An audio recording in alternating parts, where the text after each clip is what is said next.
Hi there, everyone. Phil Simborg again with a video, and my guest commentator today who brought us this problem is my good friend and nemesis, because she has a very strong record against me in tournament play. She won the U.S. Open twice, Mary Hickey.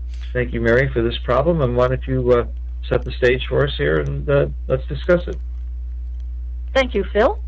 And what we've got here is this is a money problem. I've always, for these presentations, I've been taking problems mostly from early match situations and making certain that for money it was the same, just so we don't have to discuss small differences that might happen at a match score. But this one is one that we're actually a good swing at a match score, though, at particular ones. But one of the things that we want to emphasize with this play is that when you're in a tournament and you see something like this, it's sort of a do-nothing roll, you're going to know that it's in the early game. It's a do-nothing roll. Chances are that there are going to be a couple of plays that are close. And if you're pretty sure you've got one of them, don't burn a lot of clock time on this. And we're going to see that there's going to be two plays that are very close. And I want you to immediately, if you got one of those two, you're going to say that you've got it right, even though one of them is off by 0.015. We're going to not sweat this stuff. I think that there's been too much emphasis lately on memorizing like all the responses to the opening moves and then starting to get into things like this third move. You know, and this just isn't necessary. That there's just more important things to spend your limited time on, even if the only thing you do is play backgammon. And I hope that's not the case. Well, it is the case for me almost. I mean, if you ask my wife, she'll tell you that the only thing I do is play or teach backgammon. Hey, so I'm one of those people. You know what else your wife would say? At least I know where he is. That's right. One day I came home and she said, "Where you been?" I said, "Oh, I've been out drinking with the boys and meeting women." She said, "Oh, no, you haven't. You've been playing backgammon again." She knows me too well. But just remember my rule for Chouette in marriage, Phil. And that's you can't come home both late and broke. That's priceless. It's almost as good as my saying is that I've never let any of my wives interfere with my backgammon. Yes. So that'll tell you about people who play backgammon too much. So what you're telling me in this position is that my play of 13-11 and slotting the 3-point with the 8 is probably close enough to the right play that I shouldn't worry about it and just do it anyway, right?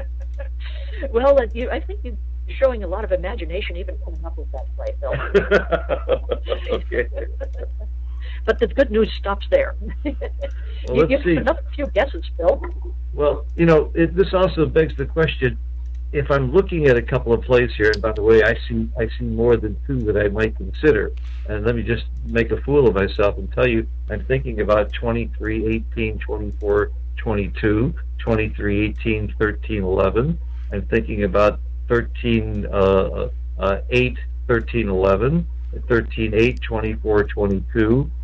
There's also the possibility of playing the 2 from the 6 to the 4. So when I look at these possible plays, and of course I wouldn't be slotting here, I immediately rule out some ridiculous plays like that. There's also the possibility of 23-16. There's a whole lot of different plays here, and you already said, well, when I come up with a couple of plays or a couple of candidates that I think are the two best, you realize pretty quickly that the difference can't be that great. I think the problem is, until you're a pretty good player, you don't know that which two plays are the two better plays, and you don't really know that they could be close, because there's been many times where I think I've got the right play and that it's not even close, and it turns out to be the wrong play and it's not even close. So, and everyone does that from time to time, even people who claim they don't. Yeah, okay. Well, I have a list. I have a list of 42 errors I've seen giants, some of the top players in the world, make. And there are some huge blunders, and it wasn't just because, they didn't see it. It's because they didn't understand the position. It really was a hard play. Yes, so we all make them. How complicated game this is and why it fascinates people for so many years of their lives. Yeah. So You want to show us the plays here, the candidate plays? Yeah, I guess we can just cut straight to the chase here and say that we've got the two plays that rolled out the best. Let's just put them on final here. One of them is the running play, which Phil mentioned, and the other is simply coming down and trying to build. And these plays are both perfectly reasonable things to think about.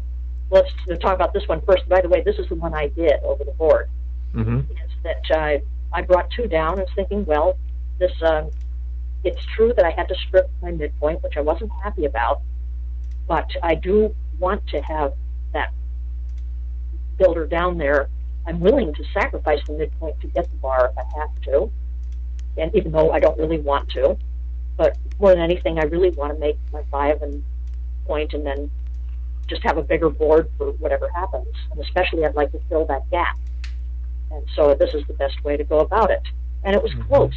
But the better play was simply to run this checker out. And this avoids the problem of stripping the midpoint. It does get the back checker on the road so that I'm not the one that gets pushed back into a bad position in the back. And part of the point with splitting in the first place is so that you do have more diversification for running or building anchors. And this play also has a hidden strength that's sometimes underestimated. It's easy to see that, well, you don't want to be hit with a 4. But if you are not hit with a 4, this checker can then come down into your outer board and become one of the builders. And then you've got more builders in play and also only one man back, which is good. So, and also if he runs into the outer board, now you've got another guy to shoot at him with. So this checker isn't pure liability just because he's exposed to a 4-shot. Sure, the other guy gets to shoot first, but you've got a lot of good things to do if he misses. Okay. Now show the second best play and how it looks, and I'll show you why I would have made the mistake of making this play. I fell in love with the idea that the 6-4 was duplicated. As soon as I saw that the only thing that hits me on the 11-point is the 6-4, and it also makes the 2-point, and I just love duplicating opponents' rolls. And by the way, it's a very good concept and something that's often the right thing to do, but it can be overemphasized, which is exactly what I would have done and made the wrong play here by doing just that. Yeah, but Phil, we've already said that if you've got this play that's only wrong by 0.015, you are not going to put on sackcloth and ashes and beat yourself up with a soggy noodle. You put that soggy noodle right back in the fridge, Phil, and stop beating yourself up. I got you. But sometimes that soggy noodle turns out to be an 8% error. That's my point. Well, but then you need the soggy noodle. Like if you made one of these plays down here, okay, here's one that you mentioned, Phil. But we can see what's wrong with this play in principle, is that it simply isn't doing enough. It's not working hard enough.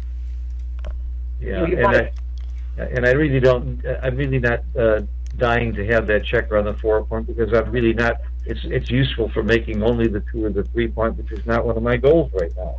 Right, and that's something that we need to emphasize here too. Is that just what Phil said, that it has a bit of a dilly builder feel to it. And if the checkers, if you had your 5-point made and then you had an ace to play that was just a random stray ace and you had nothing better to do with it, you would go 6-5 happily, because that's not a dilly builder at all. It's working on the 4-point, which is your next point in line. But here, filling the gap is the right thing to do, and Phil is absolutely right that this is not a play you're happy to make. And you're especially unhappy to make it when the next time that you use a builder from the 6-point for something, you'll strip it. You'd be happier with this deuce if you'd had a bigger stack on the 6-point. Okay, this message is particularly good. I think now that the trend is to play in more and more tournaments with clocks, it's about how to use your time. And until you do a little bit of analysis, you can't even come to the conclusion that you think the 2 plays are probably pretty close. But what Mary is saying is, once you come to that conclusion that you don't see huge differences in the plays or huge swings, or you don't see one play might get me cubed and another wouldn't, and you at that point you say to yourself, okay, what looks best, let's go on, and I'm willing to live with a 0.015 error, because if you do nothing but make 0.015 errors, you will eventually be crowned the #1 player in the world, because that's pretty good playing. So take your time. Playing. Yeah, that's pretty awesome playing. So and by the way, this has been rolled out, and you do more rollouts, and it could become a .014 error too. So you're looking at how many angels can dance on the head of a pin when you start getting down to really, really small errors. But I think it's a great lesson that we all need, that even when you're not playing with the clock, at the end of the match, you can only expend so much mental energy, put it into where it really, really matters. That's Phil just hit on something that's very important, is that we all have a tendency to tire out mentally, and we don't want to be, using up our mental CPU cycles, if you will. We'll have to be a little cautious, comparing our own brains to computers, but in this case, I think there's some rationality to it. Well, I can prove it. I have students where I analyze matches with them all the time, and one student in particular that just hates to make any mistake, is really almost flawless in the first couple of games of the match, but he's worked so hard to be flawless. By the time he gets to the last game where the match is on the line, he is just too tired or worn out and beat, and will make a stupid mistake like not even see what is clearly the best play, and it's an error that you would never make in the first game. So you have to have as much energy, and by the way, I think you have to have more energy to save for the end of the game, because that's when the match really is on the line. That's when a mistake could cost you the match. And again, it's bad to make a mistake on the first move of the game too, but if you have time to recover. It's like fumbling on the first down of the first game in a football game, as opposed to fumbling when there's 3 seconds left on the clock. You really want to be sharp at the end. Yes, I totally agree with that. And maybe we could extend another athletic analogy, is that with a 5K race, you don't put out all your energy into that first mile, the first kilometer, whatever it is, what you're racing. You save some energy for the end. But in backgammon, you not only have the same problem mentally, but you don't know how long the race is. That's right. That's right. It could be over. I had a notable match with Ed O'Loughlin where it was an 11-pointer, and I was figuring, we'll be here a long time, and it ended on a 16 field. That's right. You mentioned Ed because Ed has a reputation for playing very, very slowly, and he does. He plays incredibly slowly, but when you slap a clock on him, he's happy to play with the clock, and he plays as fast as anybody else because he has to, and still plays very well. Mary, thank you very much for this position, for spending the time with us, and for the lesson, not just about this play, but about how to allocate your time and energy over the board. We'll see you again on other positions, and we'll see you back again soon. And, of course, I'll see you very soon in upcoming tournaments. Thanks for your help. Okay. You're welcome, Phil, and thank you for all you do for the USBGF. My pleasure. Bye-bye. Bye-bye, everybody.